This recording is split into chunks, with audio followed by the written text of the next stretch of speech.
로서 1970년에서 80년대에 예일대와 하버드대에서 심리학과 신학을 가르쳤고 90년대에는 그의 인생 마지막 10년을 캐나다에 위치한 그 중증 장애인 시설에서 장애인들을 돌보다 세상을 떠난 신앙인입니다.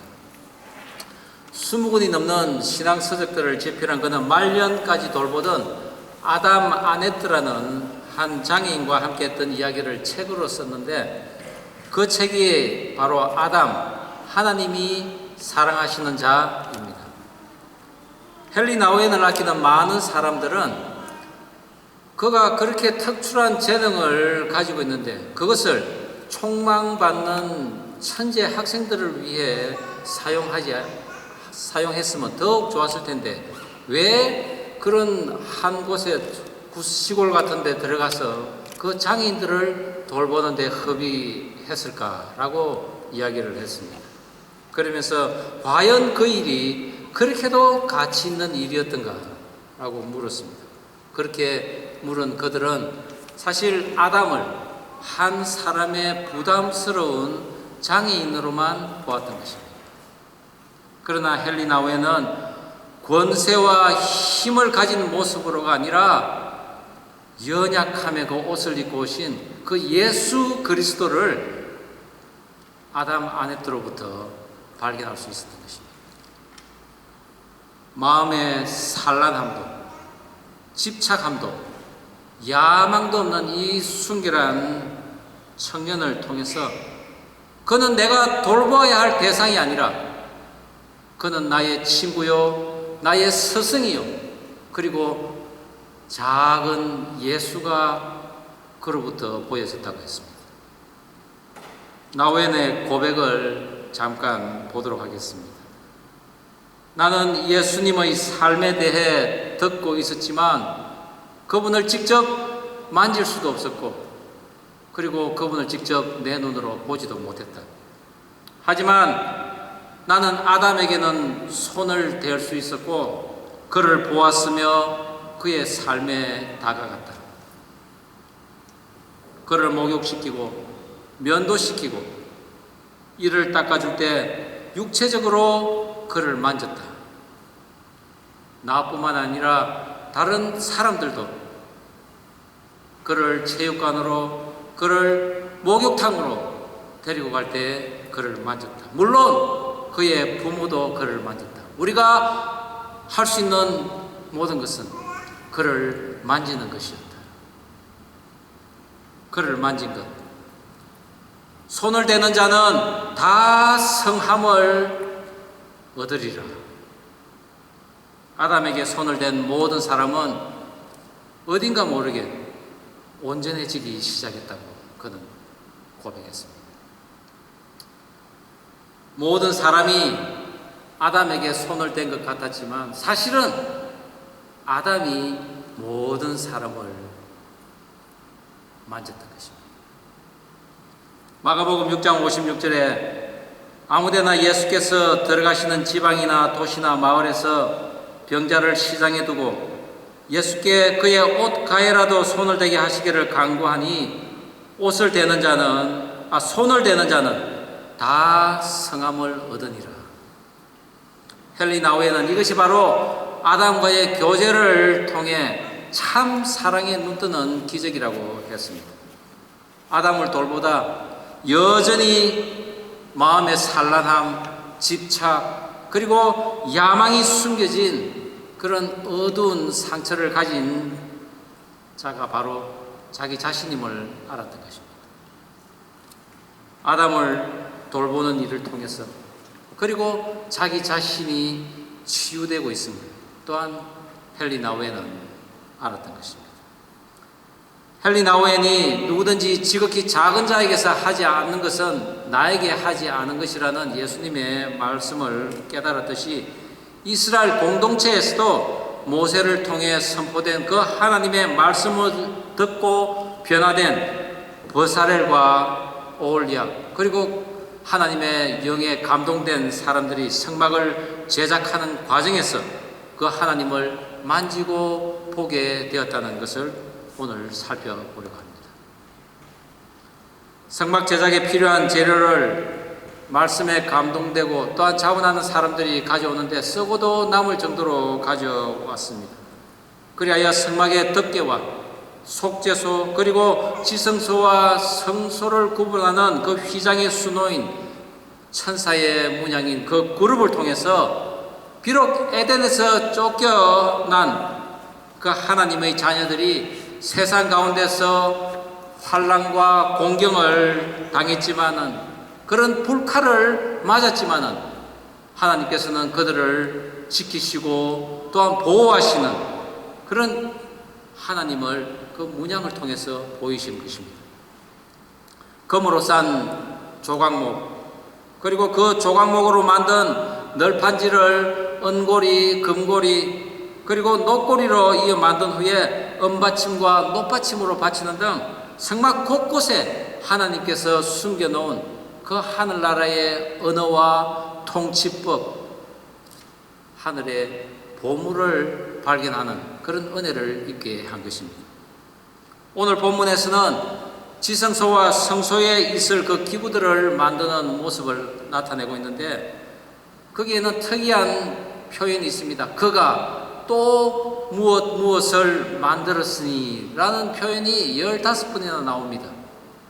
그리고 또한 싸고 쳐서 만든다는 그런 표현이 계속 나오고 있습니다. 조각목으로 만든 그 언약궤 그리고 진설병상 분향단 또 금으로 만든 속죄소와 그룹 숟가락, 잔, 병, 등잔대 그리고 각종 향품으로 만든 정결한 향 등 그 모든 기구들은 오실 메시아를 계시하는 것 또한 우리에게 그것을 보이시려는 하나님의 묘략이었던 것입니다. 그 묘략에 쓰임받는 보살엘이 만드는 기구는 과연 어떤 의미를 가지고 있을까요? 그 첫 번째는 그 기구에서 하나님의 마음을 볼 수 있다는 것입니다.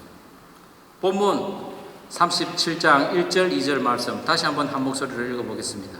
시작. 보살엘이 조각목으로 궤를 만들었으니 길이가 2규빗 반, 너비가 1규빗 반, 높이가 1규빗 반이며 순금으로 압박을 싸고 위쪽 가장자리로 돌아가며 금태를 만들었으며 하나님께서는 이스라엘 백성들이 하나님을 만나고 싶어하는 그 마음을 아시고 그들과 만나기를 계획하셨습니다.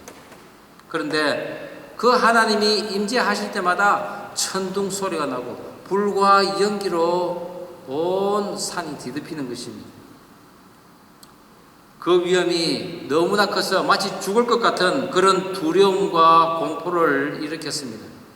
또한 시내산에 계시다고 했는데 여전히 구름에 쌓여서 보이지 않는 그 하나님으로 인해 백성들은 의심과 불신을 거듭하는 가운데 마침내 하나님 만나기를 정말 포기해야 하나 하는 그런 정도로 생각을 했습니다. 그래서 아예 그 하나님에게 가까이 가지 못하고 우리 대신에 모세 당신이 가서 우리 말을 전해달라고 그렇게 했습니다.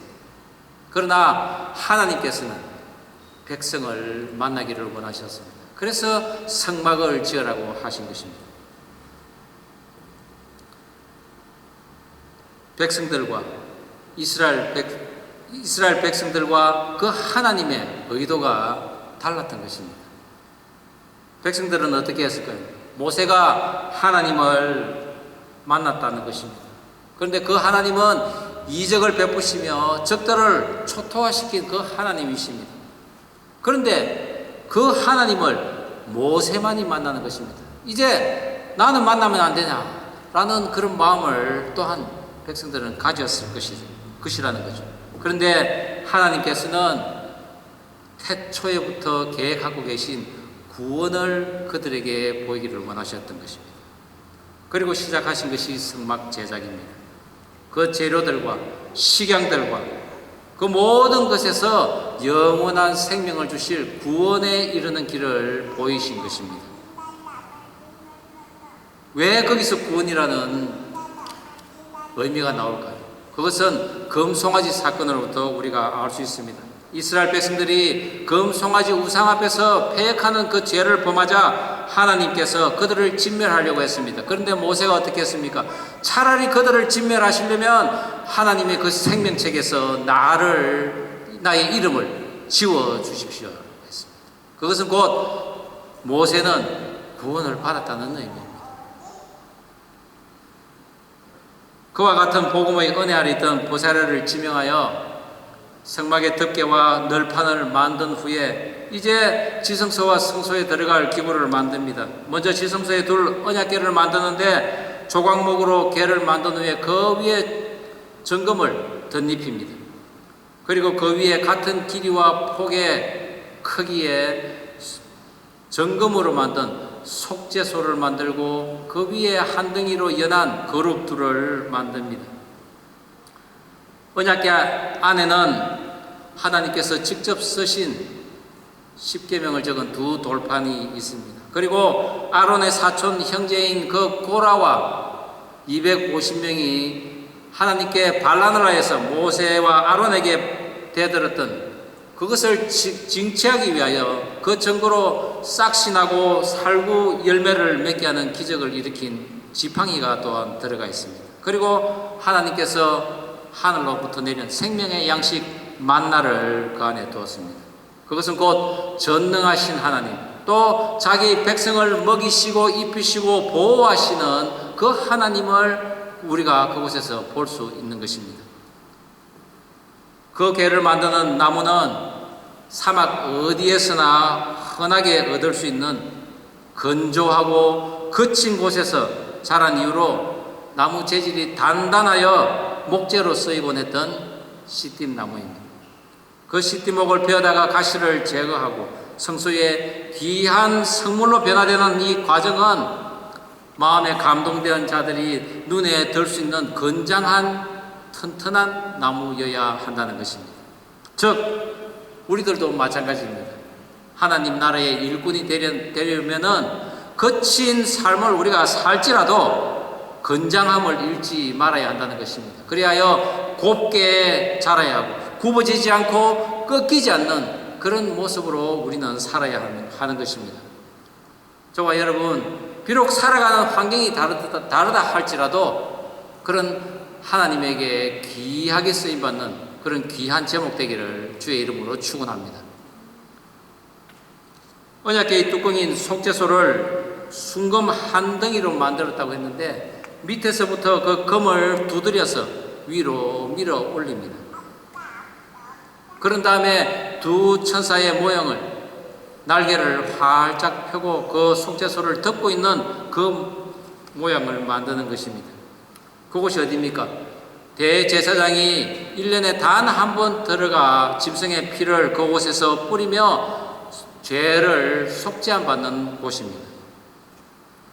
유일하게 내가 그곳에서 너희들과 만나리라고 한 그 속죄소 위에 피를 뿌리는 것, 그것은 너희들의 죄가 이곳에서 속죄될 것인데 그 피는 다름 아닌 너희들의 죄를 위해서 흘릴 예수 그리스도의 보혈의 피라는 것을 암시하는 것입니다. 그렇다면 과연 속죄소에 짐승의 피를 뿌리고 그곳에서 죄가 사해지면 너희 죄가 사해질 것이라고 했는 그 하나님께서 과연 모든 사람들에게 죄를 사하겠다고 했는데 그들은 어떻게 받아들였습니까? 자기들만 그런 선민이라고 생각했을 것이라는 것이죠. 만약에 그런 뜻으로 했다면은 제사장과 바리새인 그리고 회당을 주관하는 자는 다 구원함을 받았을 것입니다. 하지만 그 일을 실로 열심히 했던 그 사도 바울은 예수님을 만남으로써 그 같은 제사 행위로 절대 구원받을 수 없음을 이야기했습니다. 제사가 의미하는 것은 오실 메시아, 오직 그분만이 우리의 죄를 위해 하나님과 그리고 백성들 앞에서 피를 뿌렸다는 것입니다. 그리하여 구약의 백성과 신약의 그 백성들이 다 구원받을 수 있음을 예비했다는 것입니다. 그런 것처럼 오늘 버사렐과 올리압을 여러 번 기록하고 있는 이유도 그들이 탁월한 재능을 소유해서 성막을 짓는 것으로 구원을 받는다는 것이 아니라 그러한 재능을 소유하고도 하나님의 말씀에 대해 적극적으로 순종함으로 그런 또한 믿음이 있음을 보임으로써 그들 또한 구원을 받을 것을 시사하신 것입니다. 부사렐과 올리압은 오실 메시아를 정확하게 알았고 또한 그 오실 메시아를 상징하는 성막의 도구를 자기의 손으로 만지고 싸고 쳐서 그런 성막의 기구를 만들다가 하나님을 깊이 만나는 은혜를 받게 되었던 것입니다. 부사렐은 성막을 제작하는 일로 지명을 받고 모세가 전한 그 하나님의 명에 한치 오차도 없이 그 기구들을 다 만들 때 왜 이렇게 자세히 또한 정교하게 만들어야 했을까 생각하지 않았겠습니까? 그러나 그때마다 그들은 기도를 했을 것입니다. 하나님, 조각목으로 싼 이 정금을, 그리하여 정금을 입힌 이 법궤 너무나 아름답습니다. 그리고 그 위에 덮여진 그 속죄소와 날개를 편 그룹들 너무나 똑같이 보입니다. 그것을 만드는 동안에 금을 계속 두드리고 펴고 하는 것 가운데 마치 금이 내 살의 일부처럼 느껴집니다. 그러나 그 금은 또한 하나님의 영원하심을 나타내는 것이 아니겠습니까? 그렇게 늘 하나님께 기도하며 만들었다는 것입니다.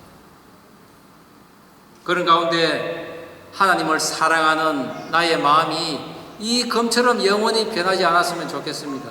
그리고 영원히 하나님의 성소에서 그 하나님을 뵙고 살았으면 좋겠습니다.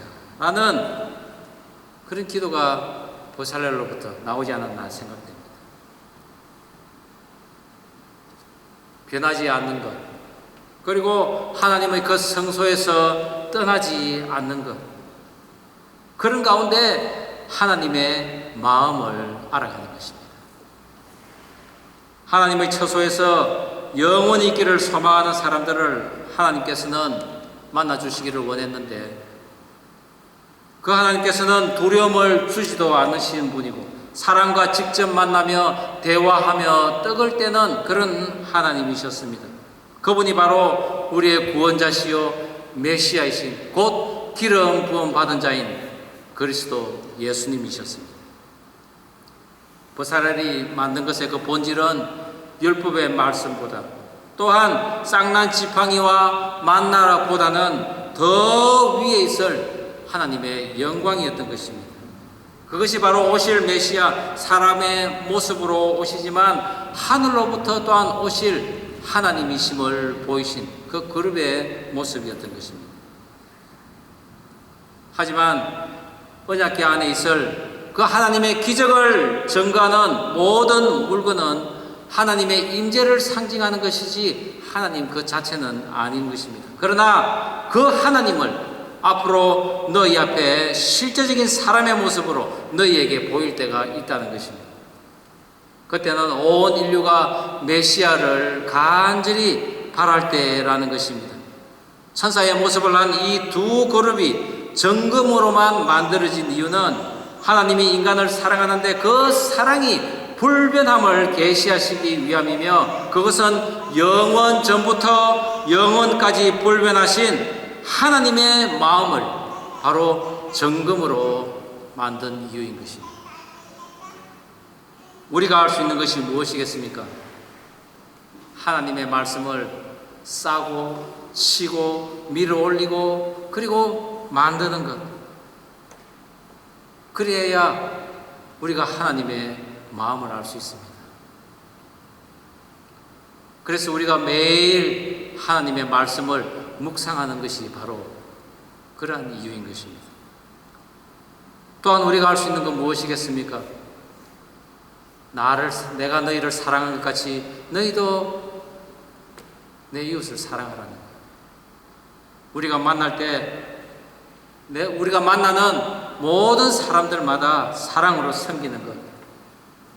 그리할 때 우리는 하나님의 마음을 또한 알 수가 있을 것입니다.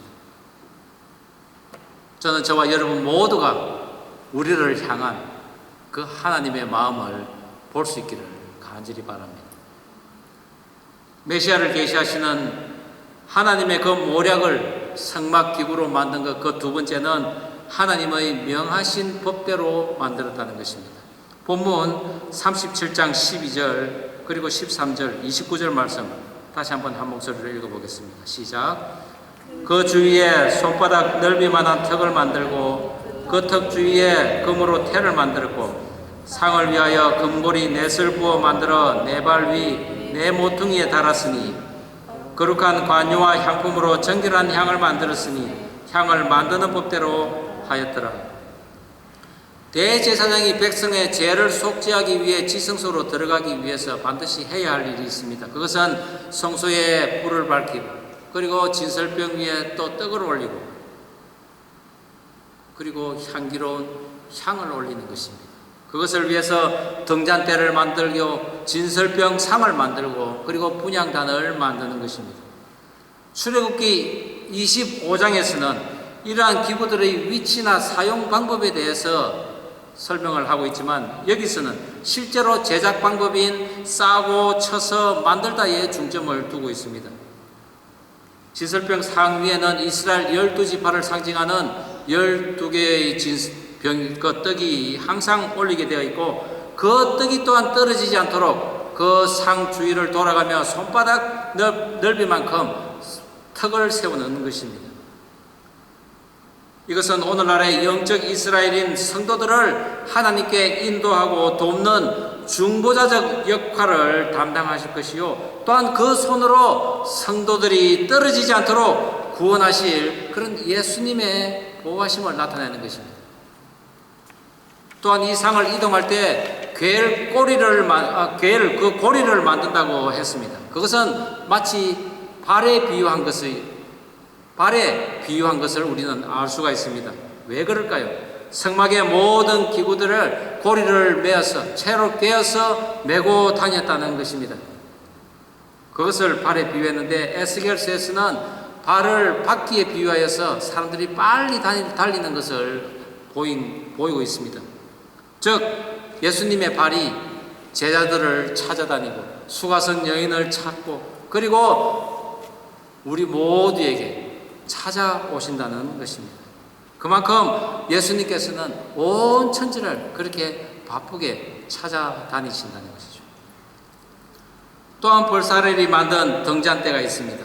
이것은 살구꽃 받침의 잔에 기름을 붓는 그런 형태입니다. 살구꽃은 이스라엘에 있어 보호와 그리고 희망을 상징하는 것이라고 합니다.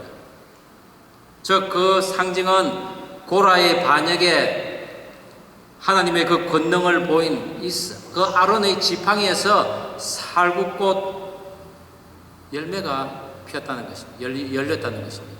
그것은 곧 고라와 반역에 가담한 250명이 징계로 죽었지만은 또한 고라 자손은 믿음 있는 자 가운데 뽑혀가지고 성전문을 지키고 또한 떡을 굽는 자들로 나왔다는 것입니다. 그것을 통해 진노 가운데서도 늘 우리를 보호하시고 인도하시는 그 하나님을 다시 새기게 한다는 것입니다.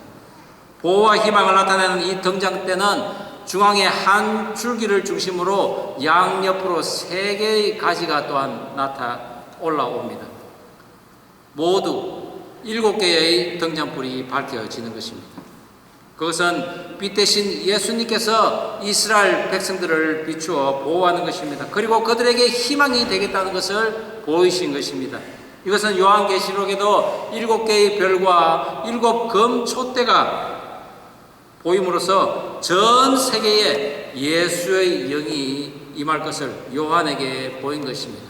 특별히 등잔대를 만드는데 1달란트의 금을 한 덩어리로 만들려고 하는 것은 함량이 부족한 금으로는 그 등잔대를 만들 수 없음을 보이고 있습니다. 즉 믿음의 함량이 부족하면은 그 예수님을 하나님을 못 만난다는 것입니다. 그렇지만 그 가운데서도 그들을 도울 성령님은 항상 계시다는 것이죠. 분향단에 올릴 향품은 최고 품질의 향품으로서 대부분 외국에서 수입해온 것입니다. 모략은 페르시아에서 수입해왔고, 또한 육개는 월계수와 같은 귀한 나무의 껍질을 만들어서 채취한 것입니다. 또한 창포는 주로 인도에서 수입해왔다고 합니다. 하나님께서 정하신 재료와 방법으로 만든 이 향기로운 향을 하나님 앞에 올린다는 것, 이것은 오직 하나님께서 정하신 향만 드려야지 번제나 소제 그리고 전제 등 다른 제사를 드려서는 안 된다고 하나님께서는 분명히 말씀하셨습니다. 향은 성도들의 기도라고 했습니다. 온 세계 열방으로부터 온 성도들의 그 귀한 기도들이 바로 이 분향단을 통해서 하나님에게 올라가는 것입니다. 그것을 중보하는 분이 바로 예수 그리스도이셨습니다. 버사렐이 쳐서 만들다라고 했는데, 이 치다라는 미크샤라는 단어는 망치로 두들기다라는 의미입니다.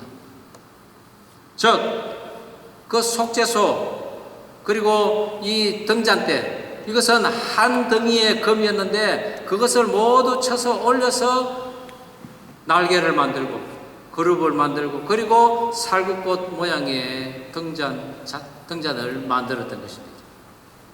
금은 1인치 정육면체 크기의 그 덩어리로 10m의 정육면체를 모두 덮을 수 있는 전성이 그렇게 강한 금속입니다. 몇 번을 두들겨서 그것을 만들었는지 우리는 상상을 해볼 수 있을 것입니다. 하나님의 말씀 하나가 온 세상을 덮을 수 있음을 믿으시기 바랍니다. 하나님의 말씀하신 그 법대로 만들었다고 했는데, 그것은 하나님을 충실히 섬기면서 자기의 임무를 다 완수했다는 것을 의미합니다. 그것을 버사렐이 하나님의 말씀에 순종하면서 다 만들었던 것입니다. 그리고 그 가운데서 하나님을 만나는 은혜가 있었던 것입니다. 저의 장인 어른은 제가 나이 47살에 신학교를 가겠다고 하니까 그렇게도 하나님을 부정하시던 분이 흔쾌히 첫 학기 그 수업료를 지불해 주셨습니다. 그런데 5년 전에 저희가 보스턴 교회 개척을 놓고 탐방을 왔을 그 시간에 오토바이를 혼자 타고 가시다가 넘어져서 그만 머리를 다쳐 기억력을 잃고 말았습니다. 지금까지 기억이 없을 뿐만 아니라 이제 건강도 너무나 많이 쇠약해져서 거의 사망의 지경에 이를 그런 위경한 상태에 있습니다. 며칠 전 딸아이가 보내온 그 카톡 사진을 보았는데, 뼈만 앙상한 그 다리에 마치 그 썩어 들어가는 듯한 그런 피부 조직을 보는 순간에 너무나 마음이 아팠습니다. 그 사진을 보면서 나는 지금 여기서 무엇을 하고 있나? 라고 제 자신에게 한번 물어보았습니다. 나는 지금 과연 무엇을 싸고 펴고 밀어 올리고 만들고 있는가? 마음의 산란함이 저에게 막 밀려오는 것입니다. 그렇게 연약하고 메마른 그 발을 보면서 그 발을 만지고 정말 그곳에 내가 왜 있으면 안 되냐 하는 그런 간절한 생각이 제 마음을 두드리고 있었습니다. 그것을 조속히 이루기 위해 우리 부부가 정말 한마음으로 기도하며 방법을 모색해야 하지 않겠나 하며 지금도 기도하고 있습니다.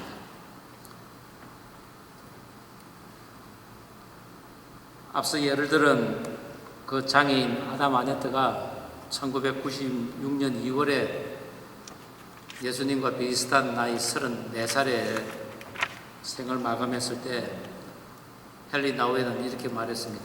그의 죽음을 보았을 때 마치 섬광과 같은 것이 내 가슴 속에 들어왔다고. 그리고 이 장애인은 영원 전부터 하나님의 사랑을 받은 존재이며 독특한 하나님의 그 사명을 띠고 지금 이 세상으로 보냄을 받았다는 것. 그리고 마침내 그 사명을 다 완수했다는 것이라. 그러면서 마치 예수님께서 자기 자신에게 이렇게 질문을 하는 것 같았다고 했습니다. 너는 내가 아담과 깊은 교제를 나누는 것을 아느냐고. 그의 삶이 기도라는 것을 아냐고. 그의 얼굴에서 나의 얼굴을 본 적이 있냐고. 그렇게 묻는 것 같았다고 했습니다. 우리가 만지고 수없이 쳐서 밀어 올리며 제작해야 하는 성막의 기구는 과연 무엇인가? 우리에게 한번 물어봤으면 좋겠습니다. 내가 아니면 누구도 돌보지 않은 가시투성인 그 시띠나무와 같은 연약한 지체가 혹시 내 주위에는 있지 않은지, 정금과 같은 그 예수님의 사랑으로 그를 덮어서 세워나가는 것이 바로 우리가 해야 할 일이 아닌가, 그렇게 생각합니다. 그리할 때 내 안에 어두운 상처들이 치유받고 아름다운 하나님의 성소가 지어가는 그곳에 하나님께서 함께 계실 것입니다. 기도하시겠습니다.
하나님 아버지 주신 말씀 가슴에 담습니다.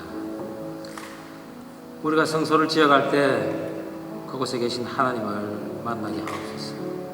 우리가 깎고 다듬고 싸고 쳐서 올리는 모든 작업이 바로 우리 삶에서 보여지는 우리의 행할 바이며 나에게 찾아오신 그 주님의 모습이 발견되어지는 은혜인 것을 알게 하옵소서. 하나님의 명하신 대로 지어가되 내 마음대로 내 의지대로 지어가는 성소가 되지 않게 하시고 가장 작은 자에게 냉수 한 컵 주는 것이 바로 주님께 행하는 것임을 알고 그 일에 결코 소홀함이 없는 그런 인생 되게 하옵소서. 감사드리오며 예수님 이름으로 기도드립니다. 아멘.